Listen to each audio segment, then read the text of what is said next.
Hi everyone, I am Mrs. Ashfasaja, your English instructor from IEBT campus.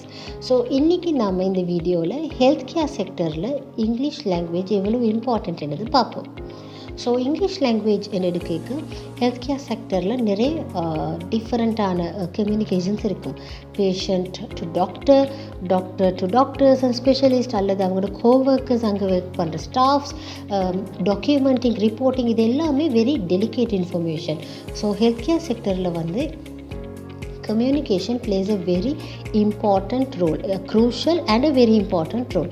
So patient communication சொல்லும்போது அவங்களோட medical history inform பண்ணுறதாக இருக்கட்டும், அவங்களோட symptoms சொல்கிறதாக இருக்கட்டும், அல்லது அவங்களோட ட்ரீட்மெண்ட் என்ன, அவங்களோட டயக்னோசிஸ் என்னென்னு கேட்குறது, இது எல்லாமே அவங்களோட பாயிண்ட் ஆஃப் வியூவில் வர கம்யூனிகேஷன். கலீக் கம்யூனிகேஷன் சொல்லும்போது அங்கே இருக்கிற ஹெல்த் கேர் ப்ரொஃபஷனல்ஸ் அவங்களுக்குள்ள ஒரு பேஷண்ட் ஹிஸ்ட்ரி அல்லது ஃப்யூச்சர் பிளான்ஸை டிஸ்கஸ் பண்ணுறதாக இருக்கட்டும், இன்ஃபர்மேஷன் ஷேர் பண்ணுறதாக இருக்கட்டும். ஸோ இது எல்லாமே அவங்களோட பாயிண்ட் ஆஃப் வியூவில் வர கம்யூனிகேஷன். டாக்குமெண்டேஷன் சொல்லும்போது ஒரு டாக்டருக்கு ஒரு நர்ஸ் நீக்கிறாங்க நான் இருந்தால் அவங்க எது நோட் பண்ணிக்கொள்ள சொன்னால் அதை நோட் பண்ணிக்கொள்வது, சென்சிட்டிவ் மேட்டர்ஸை அவங்க நோட் பண்ணிக்கொள்வாங்க. ஸோ அந்த மாதிரி ஒரு பேஷண்ட்டுக்கு அலர்ஜிக்கு இருக்குது, ஒரு சர்ஜரிக்கு முதல்ல அது எல்லாத்தையுமே அவங்க டாக்குமெண்ட் பண்ணி ரிப்போர்ட் பண்ணுறது, இது எல்லாமே ஒரு type of communication. And then when you take emergency situations, so அங்கே communication completely out of calmness இருக்கும், வெரி ரஷ்ஷாக இருக்கும். ஏதாவது ஒரு ஆக்சிடெண்ட் அல்லது ஒருத்தருக்கு திடீரென்று சுகவீனம், அந்த மாதிரி நேரத்தில் அவங்களோட ஃபேமிலி மெம்பர்ஸ் ஒரு பேனிக் மோடில் இருப்பாங்க. ஸோ அந்த மாதிரி எமர்ஜென்சி சுச்சுவேஷன்ஸில் அந்த ஏரியாவில் அந்த காம்னஸ் கம்ப்ளீட்லி இல்லாமல் போயிடும். So there are so many communications for us to discuss when it comes to health care sector, mostly health education background, and then some ethical and responsible communications, patients the privacy மீன் பண்ணி நிறைய discussions இருக்கும். So இந்த மாதிரியான விஷயங்கள் எல்லாமே health care இன்டராக்ஷன்ஸில் இருக்கும். Therefore நம்ம எல்லாருக்கும் ஹெல்ப் பண்ணுற மாதிரி இன்றைக்கி வீடியோவில் we will discuss about some vocabulary related to medical appointments, symptoms and treatments. அப்பாயின்மெண்ட்னா ஒரு ஷெட்யூல் டைம், ஒரு ஹெல்த் கேர் ப்ரொவைடரை நம்ம சந்திக்கிறதுக்கு ஷெட்யூல் பண்ணுற டைம் பீரியட், அதை தான் அப்பாயின்ட்மெண்ட்னு சொல்லுவோம். செக்கப்ன்றது ஒரு ருட்டீன் மெடிக்கல் எக்ஸாமினேஷன். அவங்களுக்கு ஒரு குறிப்பிட்ட டைம் பீரியடுக்குள்ளே திரும்பி சந்தித்து அவங்களோட ஜென்ரல் ஹெல்த்தை அசஸ் பண்ணிக்கொள்கிறதுக்கு வர சொல்கிறது, அதை தான் செக்கப் என்று சொல்கிறது.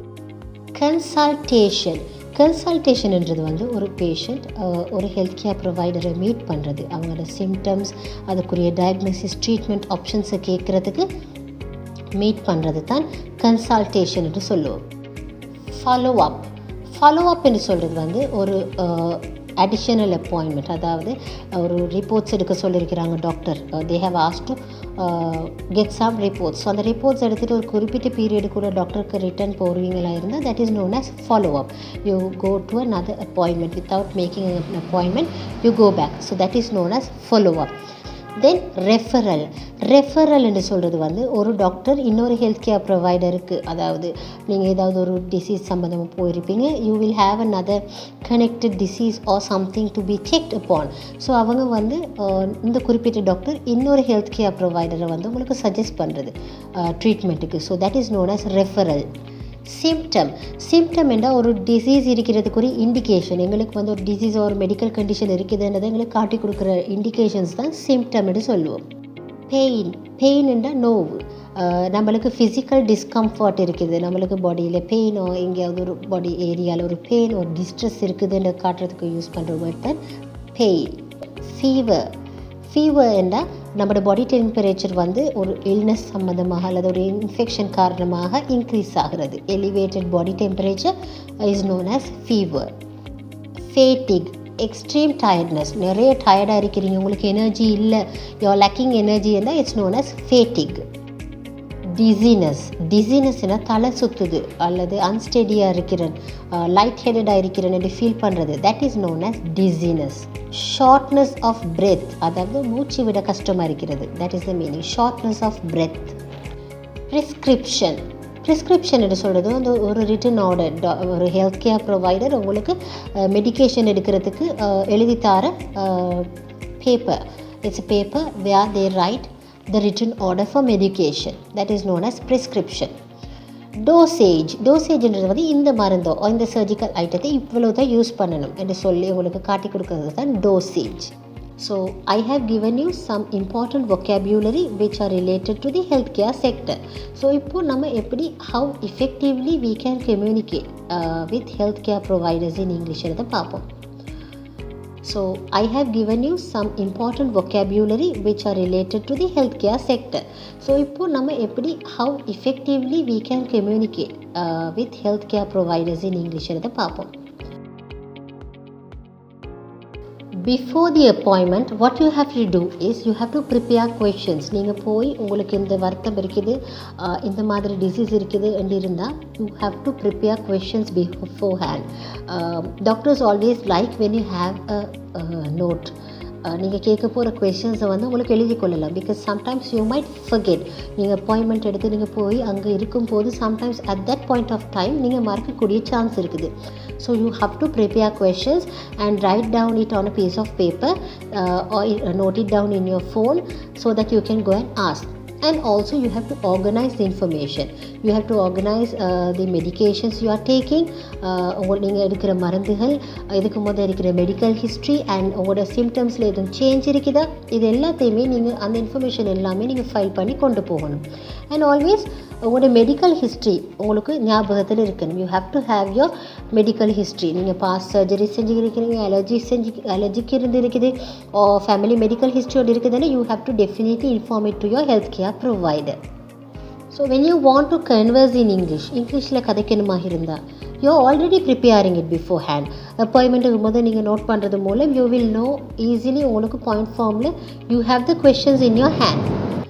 அண்ட் during the appointment இருக்கும்போது if you have gone to meet and on that point of time you have to be very clear and specific because நீங்கள் உங்களோட சிம்டம்ஸ் எல்லாத்தையும் இன்ஃபார்ம் பண்ணுறீங்க. அப்போ எது தேவையோ அதை கட்டாயமாக ஸ்ட்ரெஸ் பண்ணி நீங்கள் இன்ஃபார்ம் பண்ணணும்.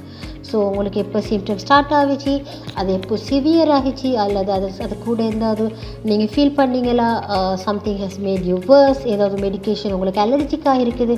ஸோ இது எல்லாமே நீங்கள் 100% கிளியராக டிஸ்கிரைப் பண்ணிடுமா இருக்கணும். So you have to be very clear and specific.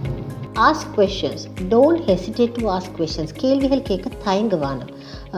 நீங்கள் எவ்வளோ கேள்விகள் கேட்கணுமோ அது எல்லாமே நீங்கள் கிளியர் பண்ணிக்கொள்ளலாம். உங்களுக்கு இந்த மெடிக்கேஷன்ஸ் எடுக்கிறதால சைட் எஃபெக்ட்ஸ் இருக்குமா, இல்லது இந்த டோசேஜஸால் என்ன ரெஸ்பான்ஸ், அதாவது என்ன அவுட்கம் இருக்கும், எவ்வளோ காலத்தில் குணமாகும், எல்லாமே நீங்கள் கேட்கக்கூடியதாக இருக்கும். And then active listening. உங்களோட ஹெல்த் கேர் ப்ரொவைடர் நீங்கள் கதைச்ச பிறகு உங்களுக்கு ஒரு ரெமெடி சொல்கிறாரு அல்லது உங்களுக்கு ஒரு ஆப்ஷன் தாராராக இருந்தால் அதை கேட்குறதுக்கு நீங்கள் அட்டென்டிவாக இருக்கணும். You have to actively listen to what he is telling. So if you feel that you will forget, நீங்கள் அதை ஃபர்கெட் பண்ணுவீங்கன்னு இருந்தால் take notes. Take your smart phone, note down, எல்லாத்தையும் நோட் டவுன் பண்ணுங்கள். And then you have to be honest. எப்போதுமே அவங்களுக்கு accurate information சொல்லணும். உங்களுக்கு டயபெட்டிஸ் இருக்குது, you have to say I have diabetes. You have cholesterol, you have to say I have cholesterol. So if they are asking about your life style, உங்களோட eating habits, உங்களோட behaviour, உங்களோட medication, நீங்கள் மருந்து ஒழுங்காக குடிக்கிறீங்களா இல்லையா, வேறு எதுவும் ட்ரீட்மெண்ட்ஸ் எடுத்துக்கொள்கிறீங்களா, இது எல்லாமே you should be able to discuss with them. You have to use plain language because you have to avoid misunderstandings.